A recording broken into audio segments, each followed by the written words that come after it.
at the heart of Kenya's western region lies a jewel, a treasure guarded so watchfully that to access it, you need the consent of the king. I'm talking about the Wanga shrines. The shrines are located in Matungu and Shianda areas near Mumias town, the capital of the Luhya kingdom of Wanga. We set out on a journey to unearth the secrets hidden underneath these famous shrines, which remain the pride and joy of the Wanga kingdom. 315 kilometers northwest of Kenya's capital, Nairobi, is our destination. You can access Mumias town by flight by either Kisumu or Eldoret and travel the rest of the journey by road, where you will get to witness the breathtaking sights of the greater territory occupied by the Luhya community.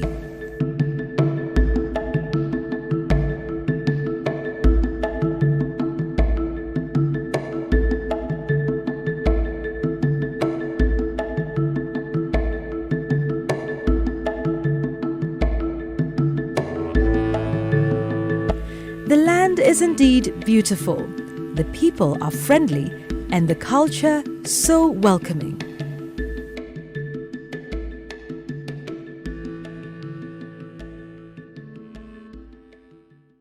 Once we got closer to the Eshimuli shrine in Shianda, we had to abandon our vehicle and travel the rest of the distance on foot. The shrines have been in existence for over 700 years and sit astride the River Nzoia, capturing both the upper and lower shrines.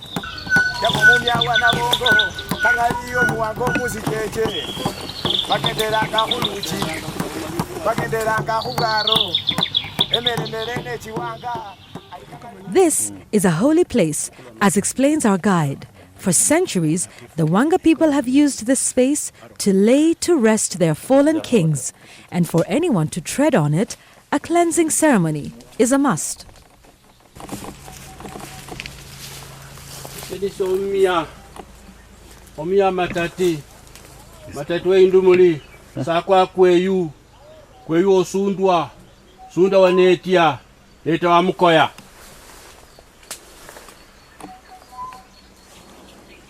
Abakhuludul Tomia William Wambani. Oh,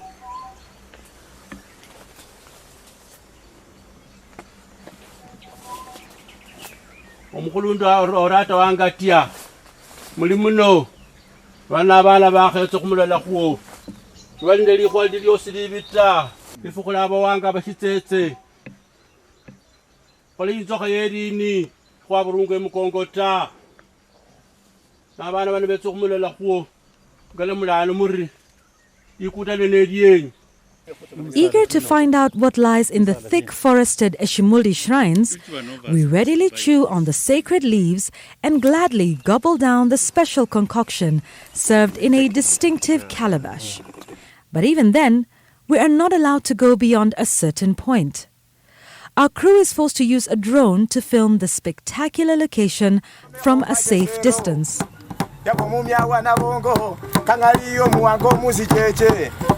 Bagenderanga khuluchi bagenderanga khugaro emeremerene chiwanga alikangali bawanga bambonekhere. The Wanga identity supremacy and territorial control dates back to the 11th century, when settlement respected neither borders nor tribe. The historical sites relates to indigenous people and practices, comprising museums, Luhya cultural homesteads, botanical gardens, a traditional hospitality and beverages facility, all managed by the Council of Elders, who are the custodians of indigenous knowledge and customary systems. Wanga III is the one who was born somewhere in Samia land. He came from Samia, he came and lived at Maseno, Lela. He managed to have about 7 sons. The first one was Kabekala, second was Mrono, third was Mtende, then Wanga, then Wamoi, then Wahoba, then Mugoya, then Sakwa. The cultural centre's proximity to Busia town, the gateway to Kampala, the seat of the Kabaka's Buganda kingdom, and other natural and man-made features such as the Owen Falls at Jinja and the River Nile add value to the cultural profile, just as they trigger the urge of visitors who may crave to enjoy the centre's outstation tourist expeditions. This fits well the Western Kenya-Uganda tourism circuit and has been identified as a tourist spot on Obama route to Kogelo, the ancestral home of the former U.S. President Barack Obama, via Bondo, the home of the late Jaramogi Odinga Oginga, nationalist freedom fighter and the first Vice President of the Republic of Kenya.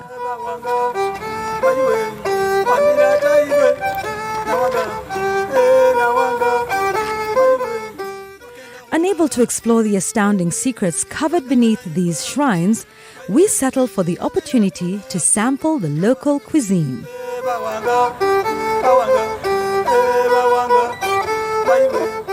Eating and drinking is not just an act of sustenance. It is a holy ritual. The Abaluya believe that they are connected to the spirit world through a umbilical cord, which is food. The cord is the thread that weaves the past, the present, and the future into a sacred fabric that is the culture of the Abaluya. The Luhya community is synonymous with its love for food. In fact, the community is credited, whether accurately or not, with a popular saying that, in spite of the unique circumstances you may be going through at the moment, it is important to eat first. Ridiculous as this may sound, it is a fact that food in this region of Kenya is taken seriously. So important is the act and art of cooking among the Luhya people that the verb to cook, ochuteha, is similar to the word ochuteha or ochuteshia, meaning marriage. Yet for the Wanga people and the Luhya community at large, cooking is never just a simple activity intended to satiate appetites. It is also a way to anchor the future of the society through carefully selected cuisines and recipes, some of which are believed to have medicinal value. Hii pumpkins ukipatia hata mtoto kama kuna tumbo yako iko mbaya ina digest. Sasa hii inakuwa kubwa hata inaweza kusaidia nini macho. Ukikula hii, it was very much important wakati wa kitambo. The Luhya people traditionally believed in feeding both the living and the dead.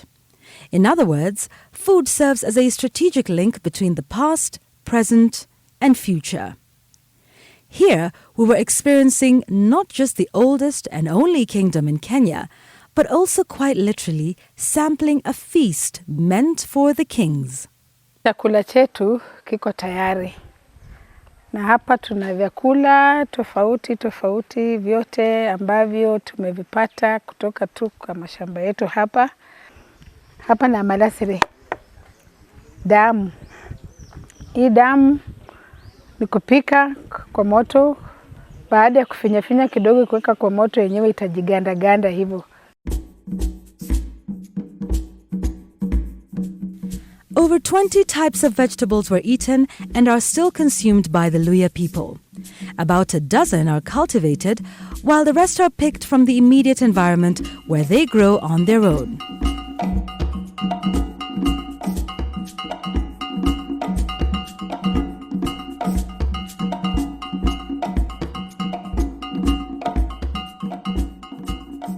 Hii kunde inaitwa mnyonyo. Ini kunde yenye imekaushwa. Ukishakausha unastore hata kama ni kwa gunia ama kwa karatasi. Wakati kiangaza itakuwa, unatoa hii mboga yako, unasoak ndani ya maji, alafu inakuwa tu fresh, inanyoroka ndani ya maji. Sasa unaipika tu kama mboga ya kawaida, unaboil mpaka ive, alafu sasa unakaanga.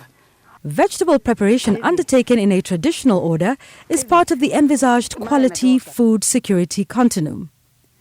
The use of omunyu omushereha, a cooking ingredient used in both vegetable and meat dishes, is a filtrate obtained from ashes of burnt bean pods, dry maize cobs, sorghum husks, banana peelings, etc. The filtrate is mainly used as a tenderizer of coarse vegetables to improve taste and preserve the green color of vegetables. The ash, ricochet, and water are put in an olushereho in order to extract the mushereha. The olushereho has holes which allow clean omushereha, the filtrate, to drip slowly.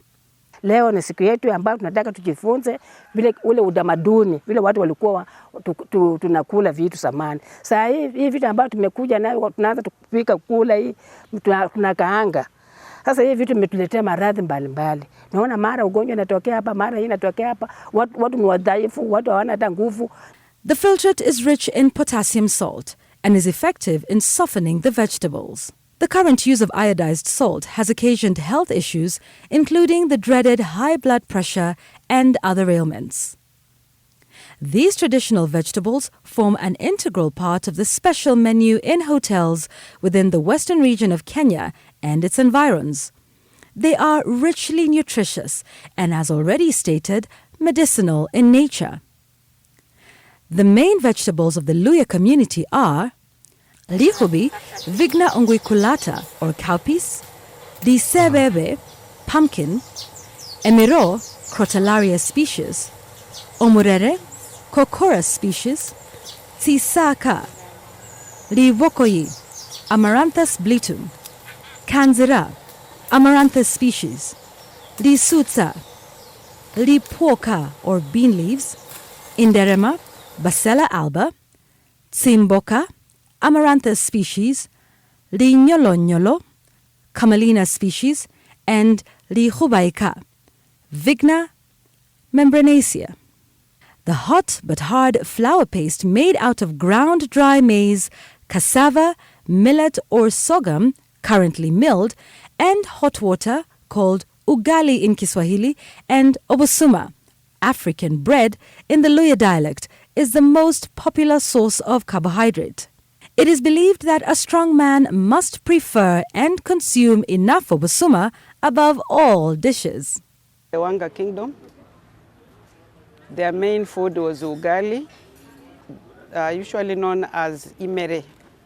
Imere was a combination sorghum, millet and cassava. Another strong unit on the Luhya feeding chain is called amenjera. The amenjera is a mixture of maize and beans boiled to a degree of softening and eaten along with porridge made out of millet or sorghum flour. Amaponi, sweet potatoes, emioko, cassava, and tsinduma, arrowroot, are foodstuffs rich in starch and believed to provide human body stamina. We serve varieties of food like you have seen here. We have almost all types of traditional foods like tsisindu, obwoba, omrere, emiro. In this place I have served the former Honorable Raila Odinga many times. I have served the Deputy President William Ruto here. I have served the former Ambassador to America, Reinberger, in this place. If you've heard stories about the Luhya community, then you must have heard about busa, the local brew. And our crew was more than eager to sample the tipple, famed for weakening the knees and softening the hearts of men. However, one of the elders explains that busa can only be consumed after work hours. The main intention of the brew is to spur easier interaction between members of the community, boosting social connections and enabling smoother conversations.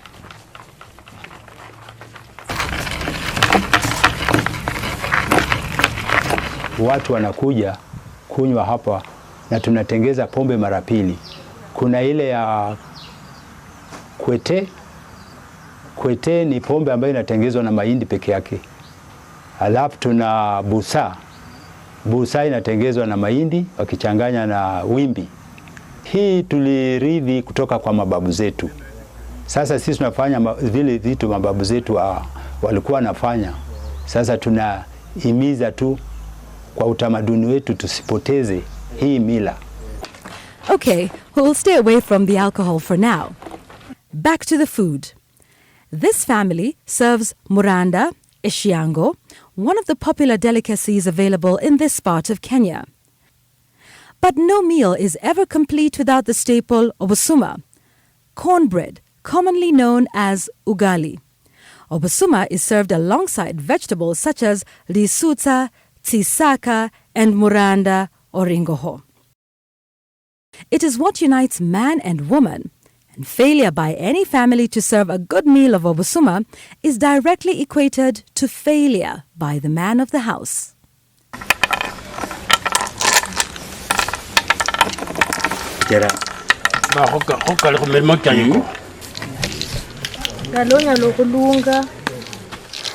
During our visit, we get to witness some of the day-to-day activities of the local community.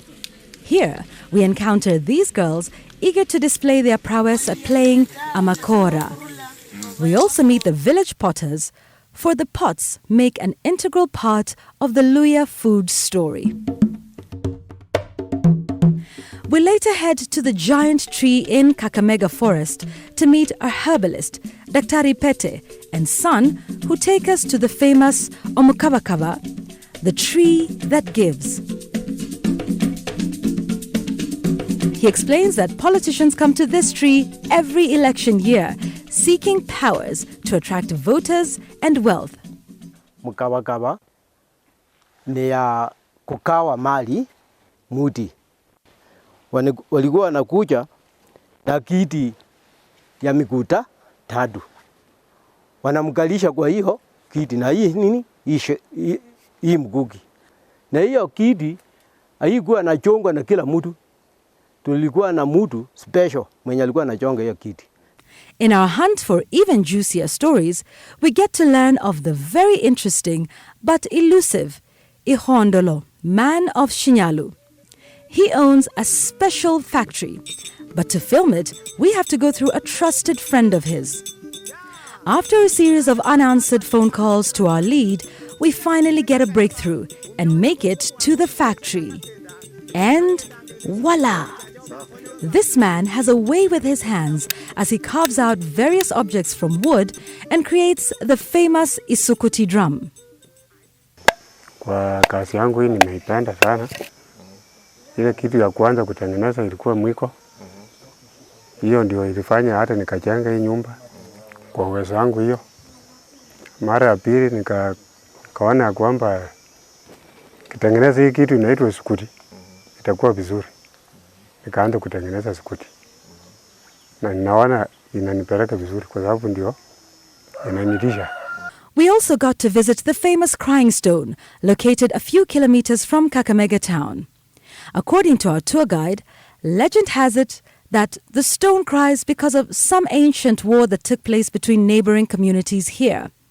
A modern myth, however, alleges that the natural feature is a spaceship mast, maybe because of the adjoining flat rock that takes on the shape of a ship. Our crew concludes it could simply be crying over the kingdom of Wanga. We must quickly get back to the food festival in Eshiembeho in Matungu.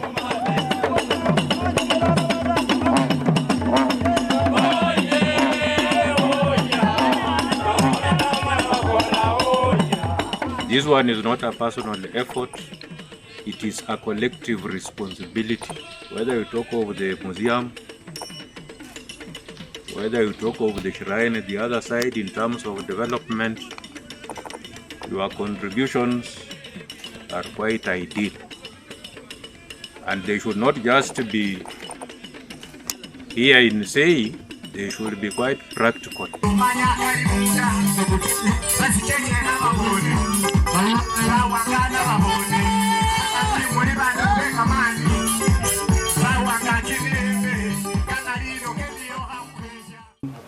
Wanga ilikuwa jina ya Nabongo Wanga wa kwanza. Na kwa hivyo nikapewa hii jina. Na wale ambao walikuwako wakazaliwa hapa wakapewa hiyo klani ya jina yake ikaitwa jina yake, wakaitwa klani ikaitwa jina yake, ndio nasikia wanaitwa Bawanga. Kwa hivyo hatuwezi kugeuza jina la Wanga Kingdom tuseme itaitwa jina lingine, kwa sababu si jina ya tribe wala clan, ni jina ya yule mwanzilishi. wa kingdom. Kwa hivyo hiyo ndio tofauti iliyoko kati ya wale ambao wanafikiria Tuwanga Kingdom ni hapa peke yake. Hapana, nimeenda mpaka huko nje, nimetembea nchi za ng'ambo, nimeenda nchi za Afrika kadhaa, na nimesema ni Wanga Kingdom ya Waluhya. Wewe ukiwa hapo ukisema ni Wanga Kingdom ya Wawanga katika Kakamega peke yake, wale wa nje hawajui ile maneno unasema, wanajua ni Wanga Kingdom ya hapa Western Region. Umukhulundu usundwa, umukhulundu kweyu, umukhulundu lutomia, umukhulundu lapando, abakhulundu yamanya mali makobe mbafu. The stories behind the Abaluhya obsession with food are endless, and they continue to fascinate us. We will definitely be back for more. Next time, we will bring you along with us. Make your booking now.